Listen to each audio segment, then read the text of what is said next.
everybody. I wanted to talk to you today about a really important subject in dogs and maybe to a lesser extent in cats, but still in cats too. And that is yeast. The symptoms of yeast, like I'm just talking about skin yeast, yeast that's hanging out in the skin. Maybe we itch at our ears sometimes, maybe we flap our head, and that's yeast, the same kind of yeast, but it goes in the ear. So that could be an otitis, and it leads to all kinds of problems, right? Ear infections. We also get nail bed yeast on our nails, especially cats will get this. So how can you tell the difference between yeast, skin allergies, and staph infections? Those three things all cause itching. So it's super, super confusing. And I don't always even think that the veterinary profession's that good at explaining the differences. So I thought I'd explain them as best as I can today. So you have an animal that itches, right? A little bit more than normal. And keeping in mind that most animals shouldn't get any discharge in their ear. Almost no, even a long-eared dog should have clean, squeaky clean ears without even having to clean them very often. So I guess the thing is that yeast has become so much part of our life that we just think it's normal. Oh, we have to clean the dog's ear. Oh, we have to clean the cat's ear. And that we think that's part of pet ownership. But really what we don't realize is what we're doing is we're feeding the yeast and we don't even realize it. Okay guys, so this is what yeast looks like. See all this black discharge all over this pug's face?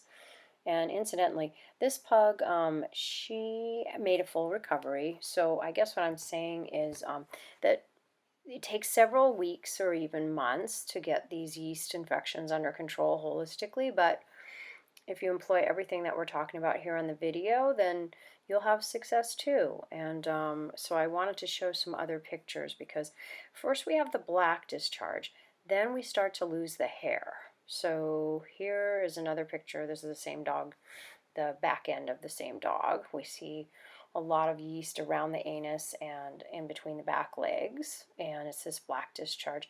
It's a dog with yeast. This is a Great Pyrenees, but a lot of hair loss. And so the hair follicles, they do get destroyed sometimes permanently, but they can come back too. So this is another dog with yeast. These are all yeast infections, primarily just, and these are all allergy dogs.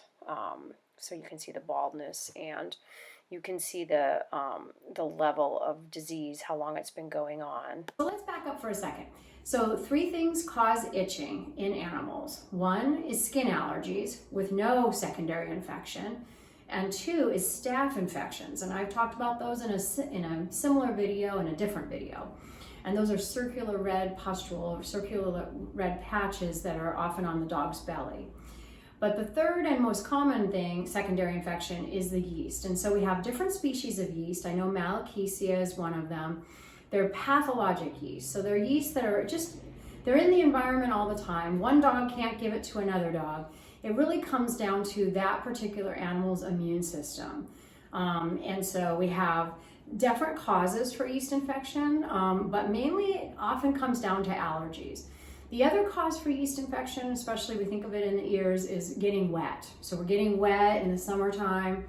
So what yeast loves is it loves sugar, it loves carbohydrates, it loves dampness, and it loves heat. So if we have all of those things, then we are just nothing but a big yeast growing machine.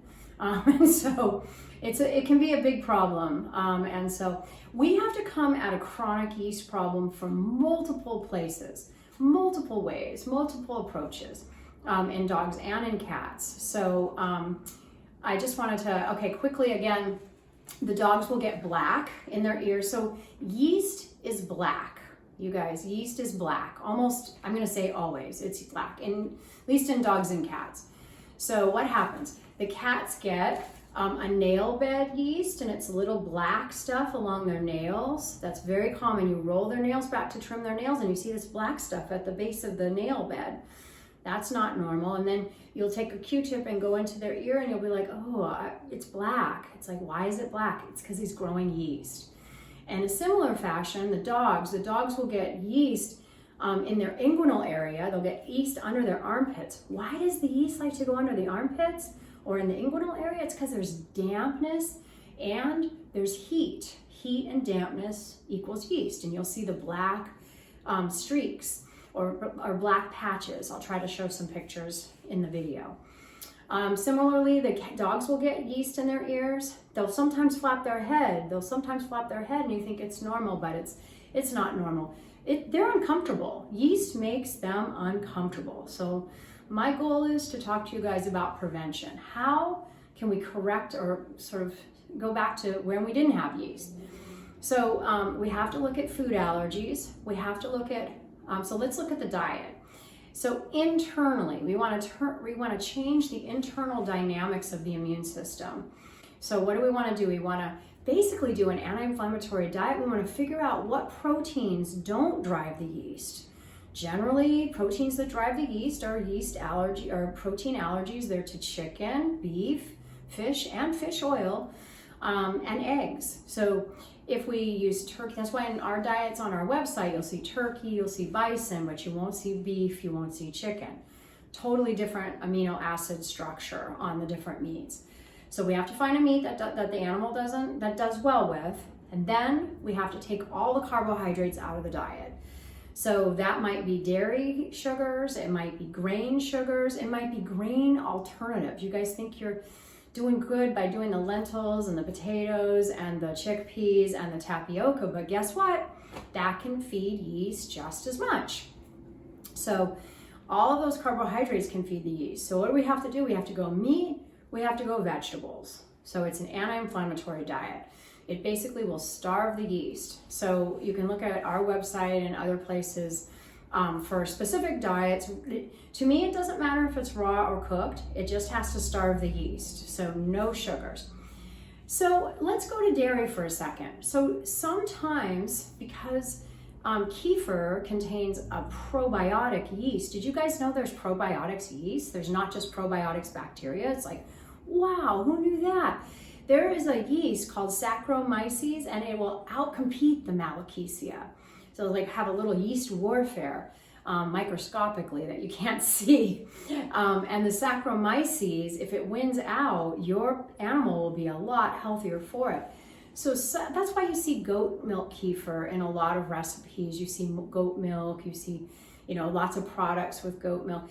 It is because that contains, especially the kefir, but the kefir contains the Saccharomyces, the probiotic yeast. But in some animals, they'll react to the sugars in the dairy. So you can't do dairy even if it's kefir and even if it's supposed to help the animal. So that's an example of individuality, right? So one dog or one cat will react to the goat milk kefir and another dog or cat won't. And that's where we have to put our thinking caps on as holistic vets and figure it out. And I usually don't put my thinking cap on, I muscle test. Muscle testing tells you everything that it can't always figure out on your own. I mean, I've had cases where they have yeast and we take them off all dairy, including kefir, and they completely clear up just with that one change. So we talked about diet. We talked about doing maybe some probiotic yeast. If the pet can handle goat milk kefir, that's great. So those are internal treatments. We might use, if they can't handle those products, then we might use a Saccharomyces containing probiotic. And there's a number of them. I'll try to put some links to them online.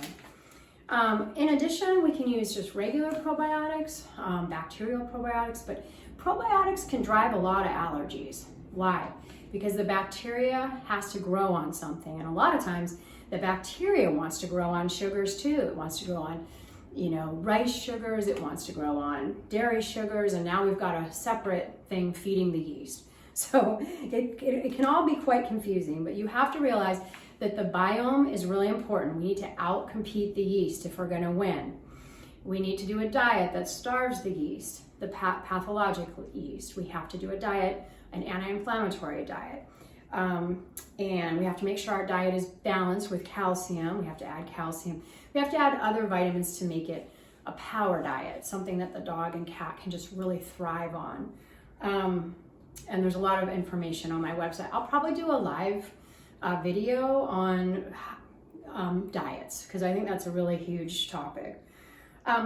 So in addition, there's some supplements that help, just kind of help. They basically feed the happy good bacteria and happy good yeast, and the bad yeast doesn't like them. And one of those is just simple. It's just apple cider vinegar. So if we put a half a teaspoon per 20 pounds of body weight of apple cider vinegar in the food twice a day, we can help these yeast infections a lot. So let's see, oregano leaf. Yes, oregano is very anti-yeast. It's a great adjunct, and it's very safe. I don't use oregano oil, essential oils internally, because there probably are animals that would react to them. You know, when you give 1 drop of essential oil of oregano, it's like giving like 100 plants. How about just doing 1 leaf of oregano, which you can easily grow in your garden, per 20 pounds of body weight per day? So now you've got oregano, you've got apple cider vinegar, you've got a diet that starves the yeast. It's a meat and vegetable based diet. You're probably going to have to make. Sometimes we can get lucky and the dog is going to do okay, or the cat's going to do okay on something that we buy. But a lot of times we have to make those things, and that's okay. We just have to learn how to do it. So those are the things. Then we haven't talked about the topical stuff. And topical stuff is so awesome because it means that you can correct or help the yeast topically. So what do we do with these dogs? We shampoo them. We normally don't. We don't like to shampoo the pets too much. Once a month, maybe that. I used to shampoo my cat. I got wetter than the cat, but cats need baths too, you guys, especially as they age. So let me show you some of the topical stuff we use at the clinic. I'm not promoting anything. I did want to say that if you use you have to know what you're putting on the animal. So this is Gent 1. This is not for yeast. In fact, something like this, which has steroids and antibiotics in it, and it can make the yeast go crazy, so happy. Why? Because we killed the bacteria that was competing with it. So antibiotics internally can do the same thing, which is one of the reasons we try to avoid them here at the clinic. Just think, there are companies that exist only because of canine yeast and feline yeast. And this is one of those companies, Zymox, and they do a patented enzyme that makes it so that the yeast can't reproduce. It's pretty cool. It works a lot of the times, not always. But they have a Zymox shampoo, they have a Zymox, you just put a few drops of this for the ear, and it usually clears up most yeast infections, as long as you employ the diet and other things we're talking about. I love this. This is a Healthy Shine shampoo, and it's just made by a small company called Silk Road. It's a Massachusetts-based company. It's all essential oils, and it also kills the yeast. Did you know that all essential oils basically kill yeast? I mean, it doesn't have to be tea tree oil or something that can be kind of toxic on the pet. You can use a shampoo that's based in essential oils. So this guy is super, it's called Aroma Dog. It's super concentrated. You only need a couple of teaspoons, even for a big dog, mixed in warm water. Otherwise, it could dry them out. So those are some topical things. And then I wanted to give you guys my secret. This is my secret homemade recipe, not so secret now, homemade recipe for yeast. It's a spray or a drop bottle. Let me show you a drop bottle real quick. A drop bottle is just just a drop-on bottle. It's just a squeegee bottle, right? If your dog doesn't like sprays, sometimes they think they're bad because we've trained them with a spray bottle, and then we come up to them with a spray bottle and they think they're bad, and it's like, no, we don't want that. So, so assuming you can figure out a way to get this stuff on the pet, this is the recipe. It's 1 tablespoon of white vinegar, 1 tablespoon of witch hazel, 4 drops of an essential oil. I like lavender. I also like tea tree, but 4 drops, no more. Essential oils can hurt animals because they lick them off and they can be very toxic. And 4 tablespoons of green tea. So it was 2 tablespoons of white vinegar, 1 tablespoon of witch hazel, 4 drops of essential oil, and 4 tablespoons of green tea. So what does the green tea do? It helps, and the witch hazel, they help dry up the area a little bit, right? So it's not so moist. Remember I said it has to have heat and moist and sugars. Those are what yeast needs. So if we starve with the diet, we don't do treats, we don't go through the drive-through and get a pup dog or whatever the people are getting. or milk bone, those things feed yeast, right? Because they have carbohydrates, they have sugars, they have wheat. We don't want to feed the very thing that's making our pets sick. So remember, the dogs and the cats, they will eat what makes them sick. So it's up to you to be a good pet parent and figure out what is good for your pet. And usually that's a better diet, and usually it's less treats, especially less carbohydrate-rich treats. Let's see, anything else? Okay, you guys, thanks so much for joining me. Please subscribe, please share, please comment. If your pet has a yeast problems, put your pet's picture in our comment section and give us some feedback about this video, and I hope you enjoyed it. Thanks so much.